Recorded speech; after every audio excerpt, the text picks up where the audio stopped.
you're literally resting. I'm in a hotel room and you're resting on a coffee cup against a kettle. So we are fully improvising. I tell everybody that's the best way to have me anyways.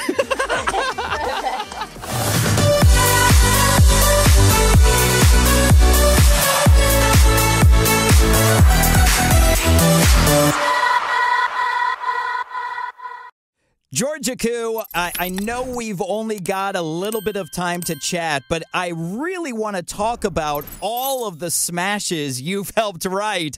So just a heads up, you might want to cancel plans. We might be here until 2024. I've got time. You're fine.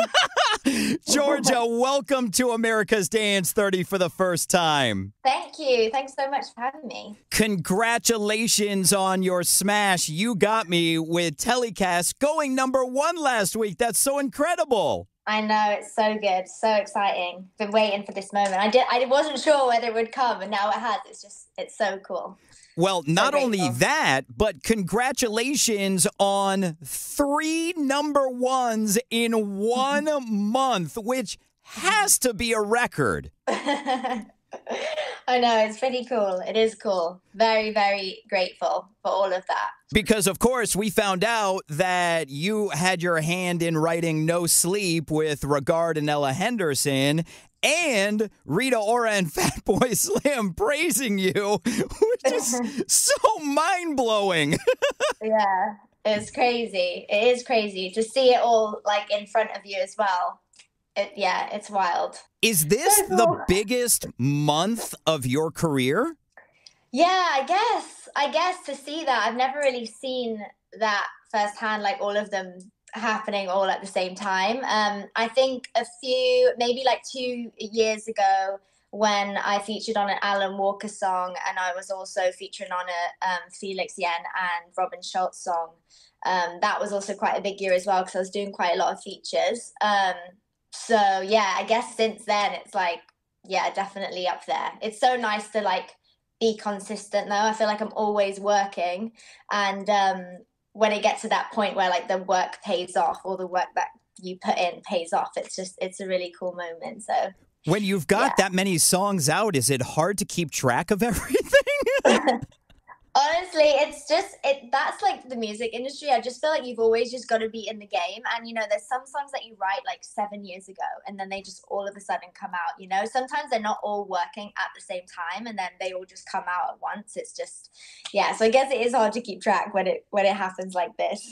Yeah, and I knew that a lot of times that songwriters had songs banked up and producers as well. But I think one of the most mind-blowing things to find out, like you just mentioned, I was chatting with Nina Nesbitt, and her #1 with Millennium was sitting on her hard drive for 5 years, which is crazy. And like that's like so normal as well. It's not. It just happens all the time. Yeah. Well, before we talk all things You Got Me, and before we talk about your latest smash, No Plans, let's get to know Georgia Koo a little better with Finky's Firsts. Okay.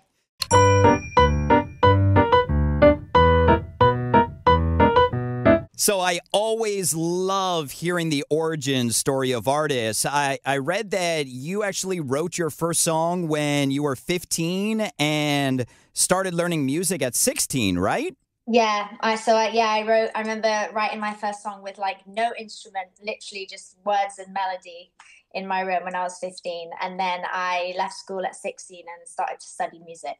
But was singing or songwriting or being in the music industry actually the first thing you wanted to do when you were growing up, or was there something else? Not really. I've always sang my whole life. I've always sang. I've always been like, look at me, and, performing all the time, in front, like, center stage. And then I went through a stage where I didn't want it to be all about me. And I think I was a teenager and I got kind of into myself and I was like, no, that's embarrassing. Don't want to perform. And then that's when I started to songwrite. And when I first moved out to America, I really realized that you could still have a career in the music industry without being center stage. And I was like, I'm all for it. I'll happily be behind the scenes.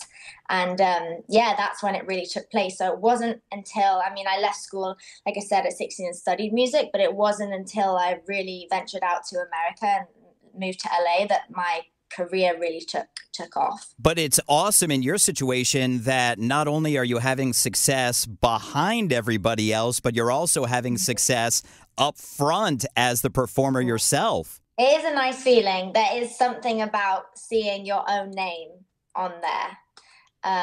It's a special feeling for sure. Now, I read an interview where you talked about how you started performing with an acoustic band, I think around 20, right?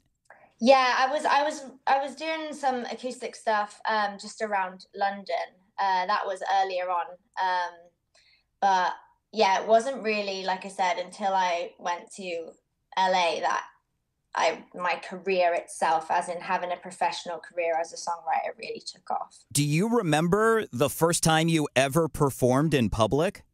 Well, yeah, I mean, when I was younger, I did a lot of singing competitions.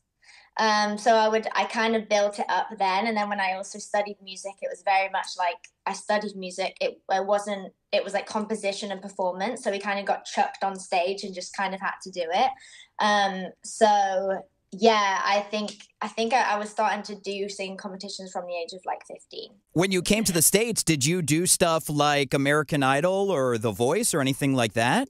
No. I think, Smart. honestly, no, yeah, it just wasn't really my thing. I think I was so intrigued with the fact you could be a songwriter, fully a songwriter, and not have to be in the spotlight.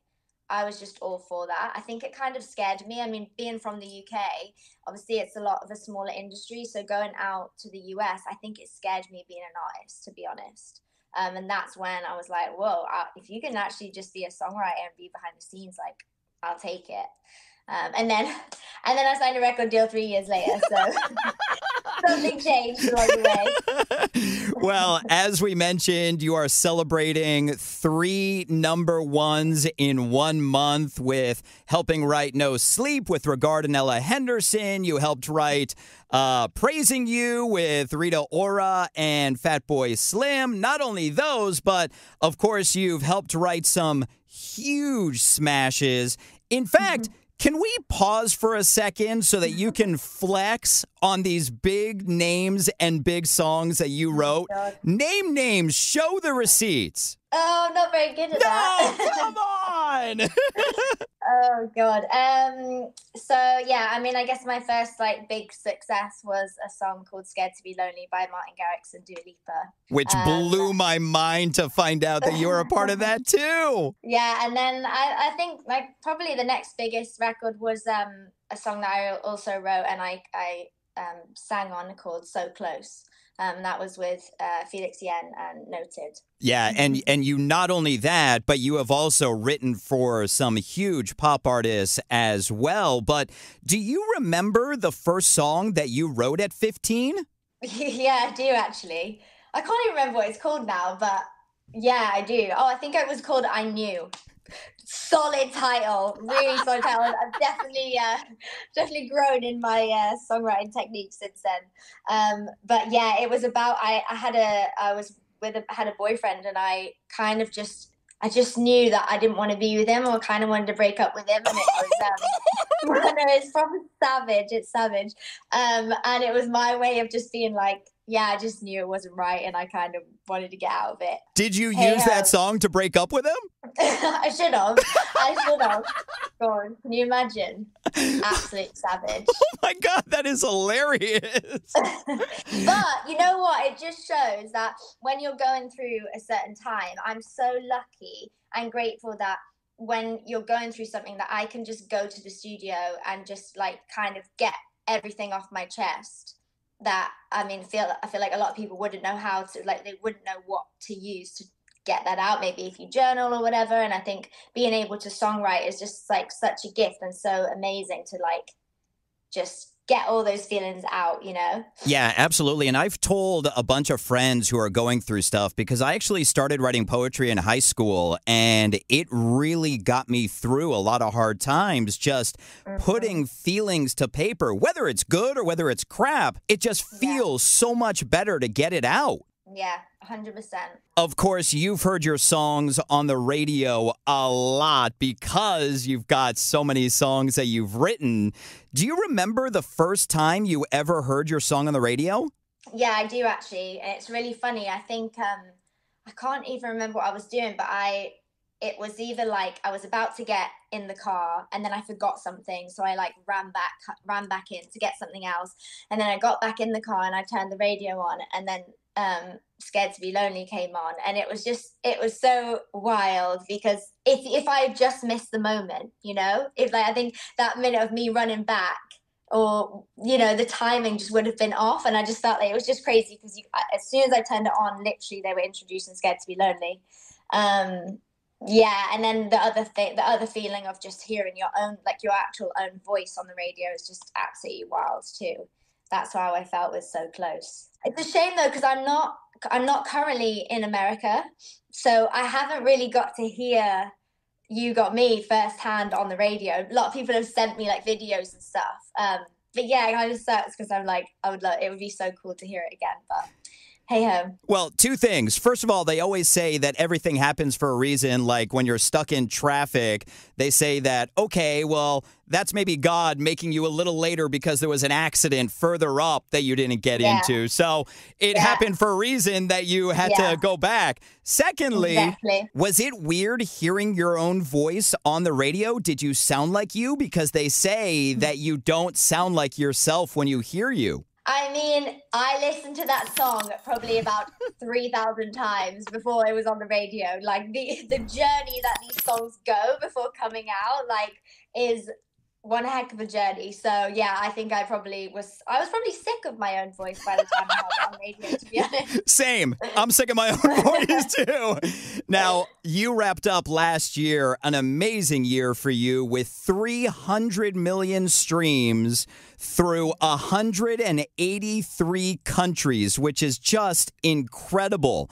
But do you remember the first time you realized that songwriting is actually taking off for you?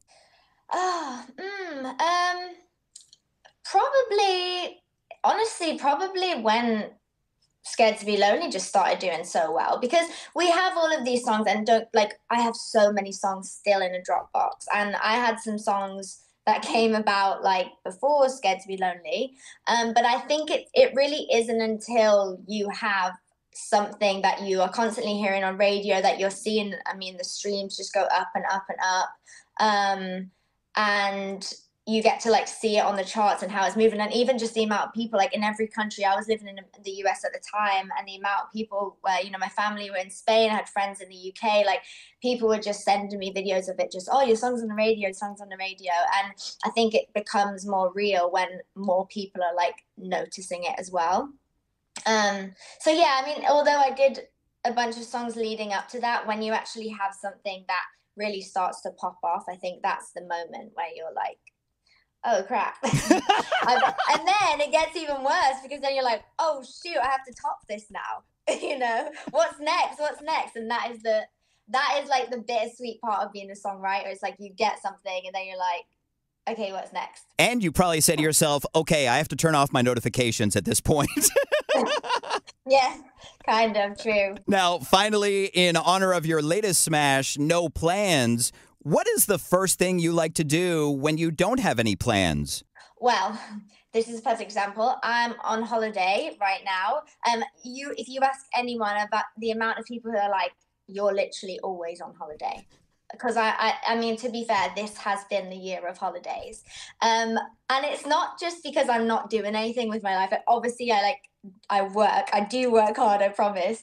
But I think, especially since COVID, I've really worked hard in finding the balance of work and just living life.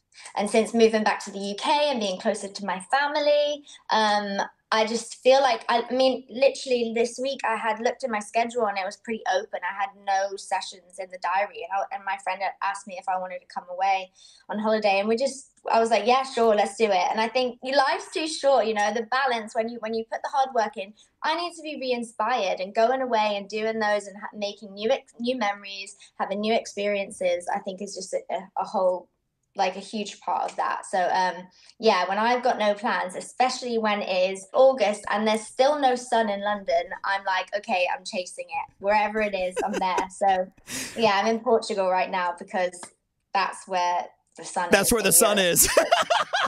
So wherever the sun is and I've got no plans, that's where I'll be. Well, before we even go any further, thank you so much for taking time on your vacation to chat with us. That's so awesome of you.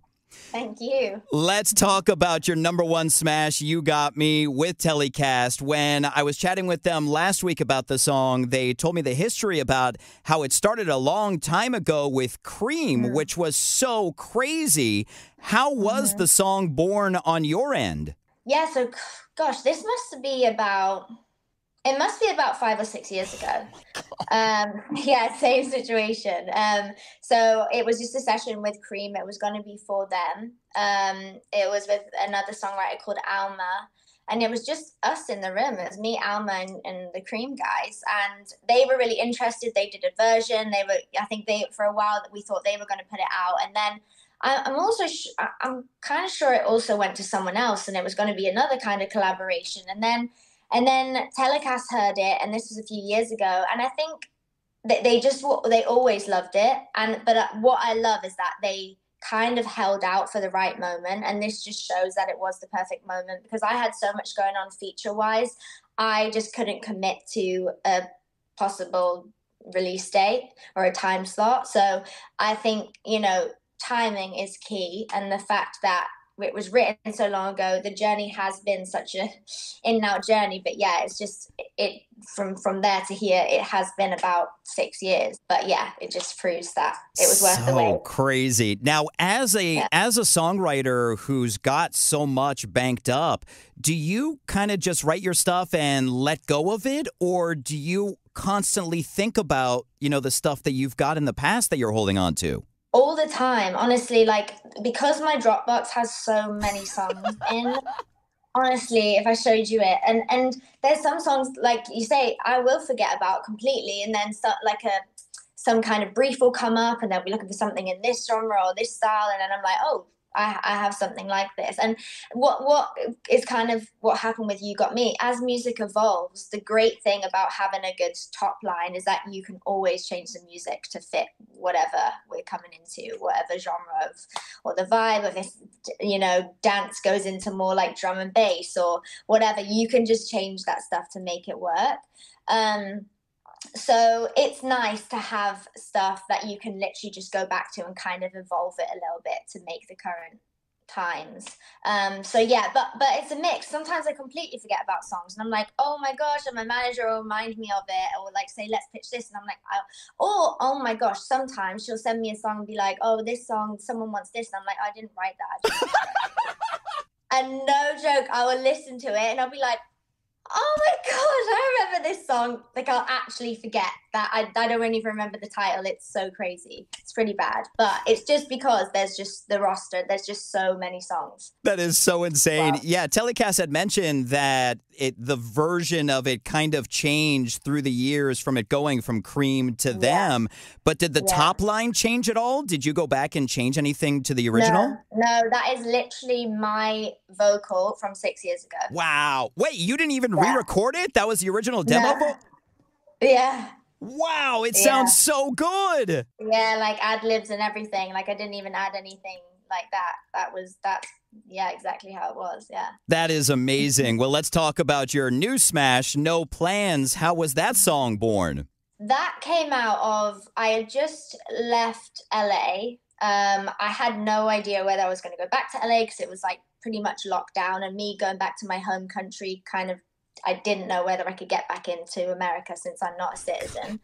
And because of everything that had happened with lockdown and stuff, I was just so inspired. I was just so desperate to get in the room with people. And before that, I'd gone to Sweden and had like so much inspiration in Sweden. I was with some incredible songwriters. And then I just was like, right, I'm going to do a London trip. And it was a session with h.e.r. and a producer called Maestro. And we were originally going to do it for Ella. And then I remember just getting on the mic and doing all of these melodies. And obviously I'm sure you know her, she's got an absolutely incredible voice. Absolutely. And she was like, no, Georgia, you need to sing it. Like, you need to cut the vocal. Like, you just sing. Even I was like, okay, sure, I'll do the demo for you to cut at some point. But she was just like, but you just sound so good on it, blah, blah. And I just sang it on a handheld mic in the room. And it was just something so cool. I just felt like it brought back my UK roots. It had like a UK vibe to it sonically. And then the lyrics were just so easy and conversational. And I feel like that's something you're always looking for when writing a song.